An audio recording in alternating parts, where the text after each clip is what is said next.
Well, it's Friday, so you know what it is, what it do, what it is. I am the Grizz, and welcome back to Yesterday Today. And today we're going to talk about how not that Epic is not giving out one, but two, not three, not four, but 5 games over the next 2 weeks. And we're also going to talk about that Indie World Showcase, and of course, we're going to talk about that Resident Evil Showcase. Some good stuff came out of that, but let's get right into it. Alright, so let's talk about the Epic Game Store. So just last year, they spent $444 million in exclusivity deals for the Epic Game Store. And also so they can go ahead and send out those free games that they give us basically weekly, almost, pretty much weekly, right? So over the next 2 weeks, we'll be getting a total of 5 free games. Listen, lads and ladettes.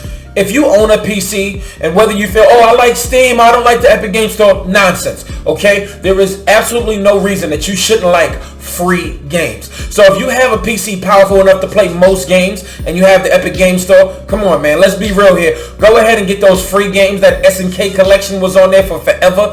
There's Knight's Quest and a bunch of other stuff that we missed, but let's talk about the games that we're getting this week and the games we're getting next week. So shout out to GameSpot for this real quick. We're getting Deponia, The Complete Journey, Kevin Follett's The Pillars of Earth, and The First Tree. Wanted that game where you play as a fox. Really beautiful indie type game, right? So next week on April 22nd, we will be getting Alien Isolation. Yes, Alien Isolation. Even though it was on the 360 era, it is still a very coveted franchise, very coveted game. And then of course one of those big indie hits, Hand of Fate 2.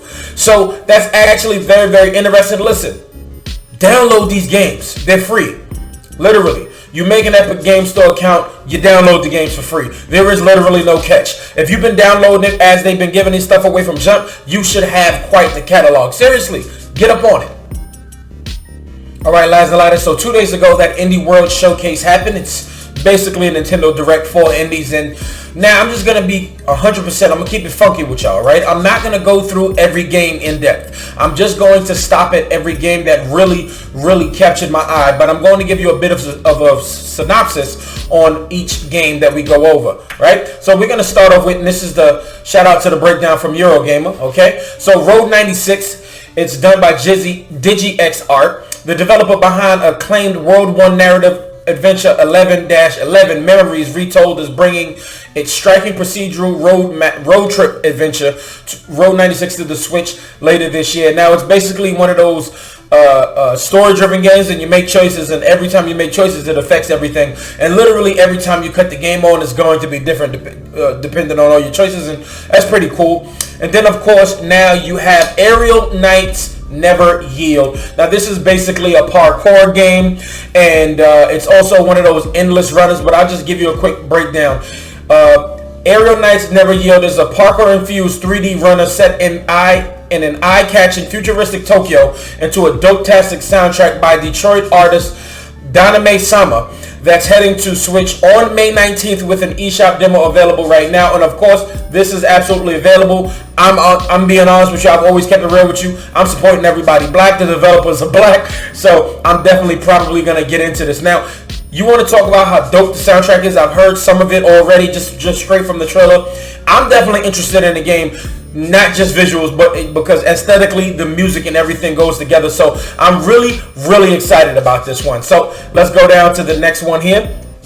And then the next one is Last Stop. Bunch of games. It's another one of those narrative-driven games, and so is Hindsight. Not much is said about Hindsight.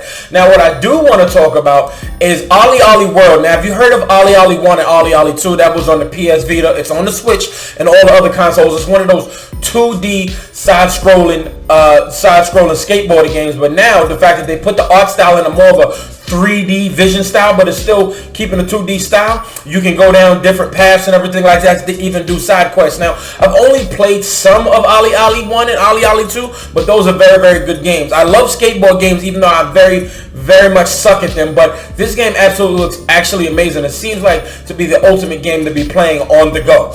Now, then of course you got a game called The Longing. Now this game seems pretty depressing, and honestly it's a little bit too close to the pandemic for me. Let me just give you a little breakdown. Studio Su, if I mispronounce this, I'm sorry, Soof.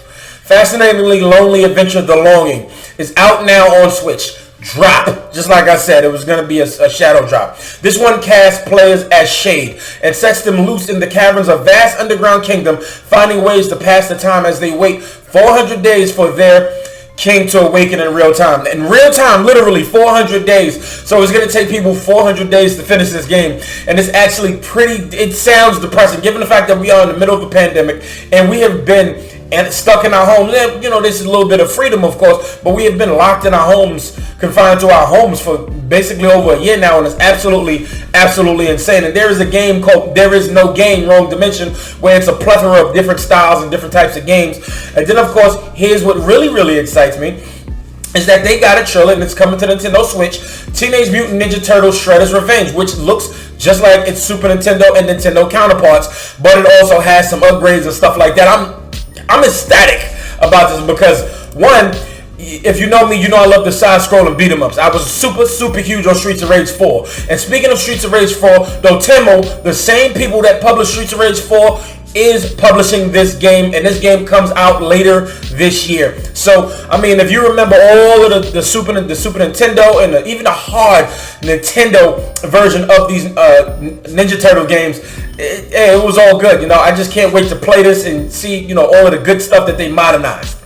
Now, of course, we got, you know, this is one of those games that absolutely caught my attention, Chris Tales. And it says it's an action RPG where you can basically slow out time. It's wild. You can basically slow down time just to make an opponent younger so they're easily defeatable. Now, this seems like one of those games I would buy just because it's pretty, and I just feel like I have to have it because of FOMO, fear of missing out. Just like I felt with a lot of other RPGs like Persona 5, of course. You understand what I'm saying? Or even Child of Light. Amazing game, and this kind of gives me Child of Light vibes. But it's also very different and very beautiful, turn-based, but it looks like it has a good amount of style. So I can't wait to see when this finally comes out this year and hearing about all the reviews and see how much people actually love it. So let's continue to move on. Now, this game, this is Japanese, Getsu Fumaden, The Undying Moon, is coming to Switch this year. This one promises a Roguevania 2D action built around highly strategic martial arts combat and unfolds across a beautiful underworld inspired by traditional Japanese ukoye art. Now, this game, just imagine, I guess, kind of Dead Cells-ish kind of game, but it's also just a Metrovania kind of game, but it's also, you know, roguelike, that kind of game. But the game is actually beautiful. Another one of those games that I know I'm really just not huge on roguelites, but a game this beautiful, I might actually just wait for a physical, because it's just imagine a steelbook, imagine an art book, and all of this stuff coming from Limited Run.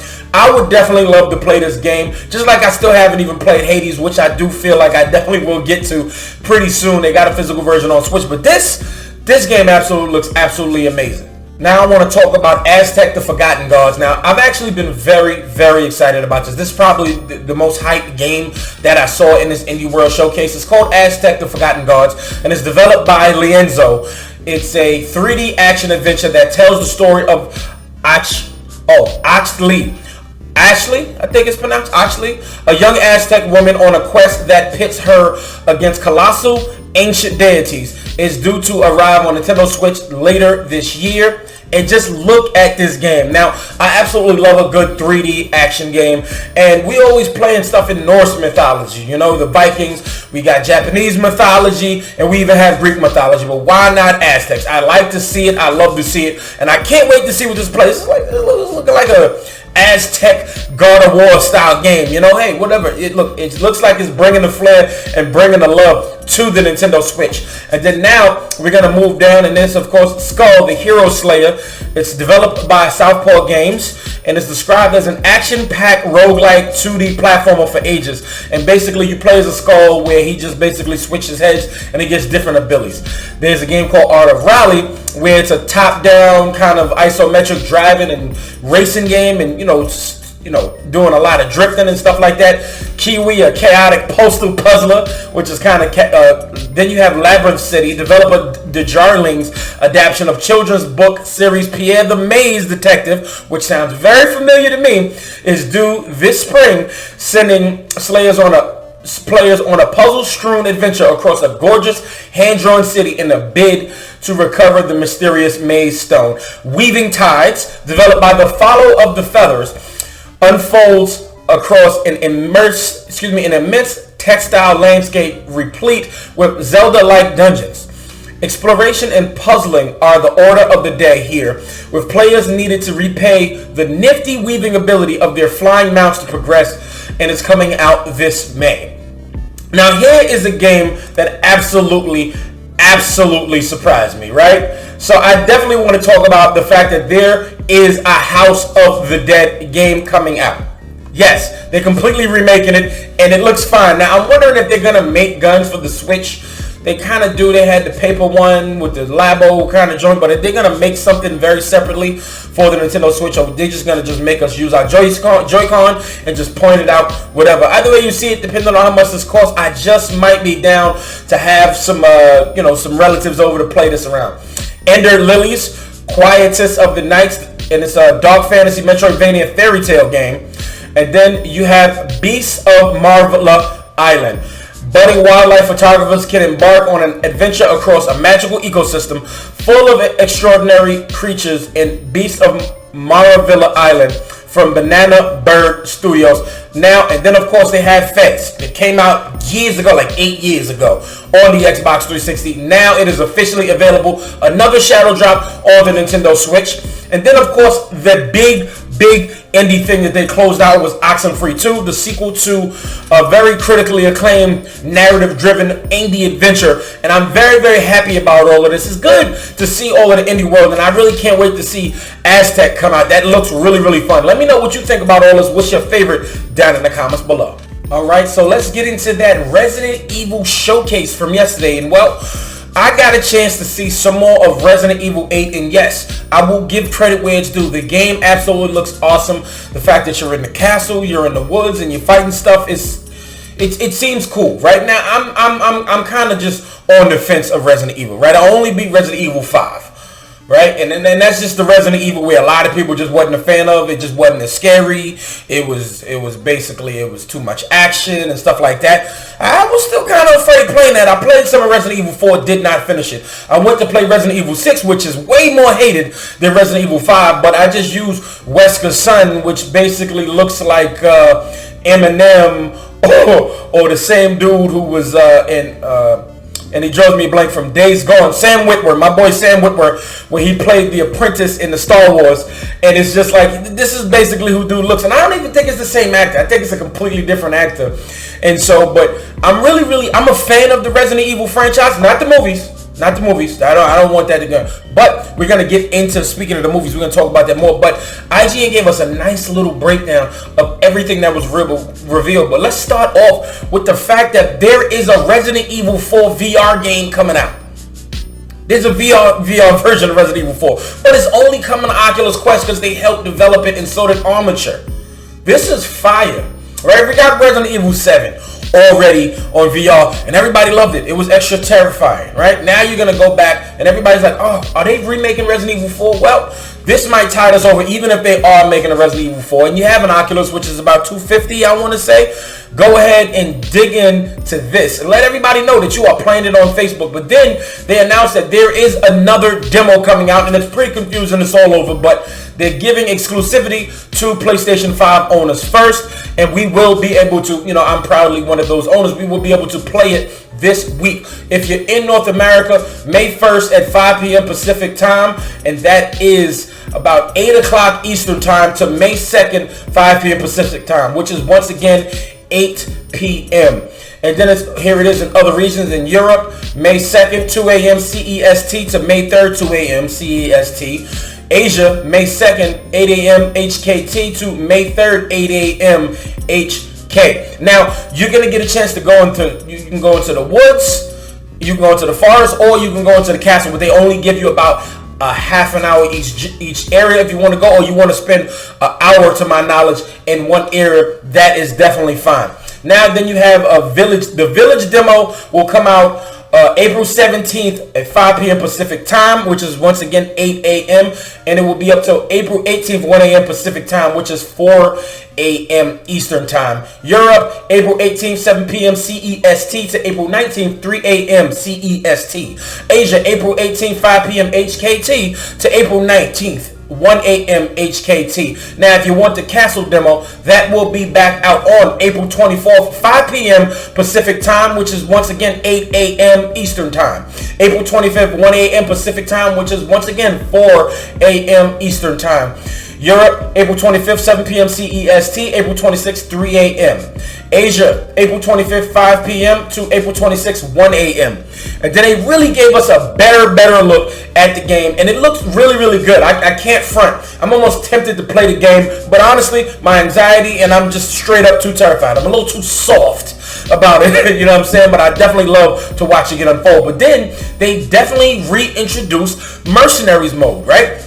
Where it's basically a challenge mode. You just go through, you kill stuff, and then they added a mode where you can upgrade your weapons and all of that stuff, and it's just basically kind of RPG elements, and you're clearing different areas. Now this is really where I got interested in the game, because I mean, well, it's basically a first-person shooter, and you're just flying through all of these creatures, and I don't mind trying to survive, and maybe I would use that to get used to it, but then the hard elements in the main campaign would still probably get me. I can't wait to see the boss battles on this game. I'm really interested. And then now, Resident Evil Infinite Darkness is a zombie outbreak at the White House. Now we're getting the anime series based Infinite Darkness coming to Netflix this summer, this July, and it's very dope. It's just basically Claire and Leon meet each other in the White House. You got to see the trailer, and then something happens, and the father from Resident Evil 4, he's the president, and this is just all wild to me. Then they introduced, it's a Resident Evil and Dead by Daylight collaboration happening.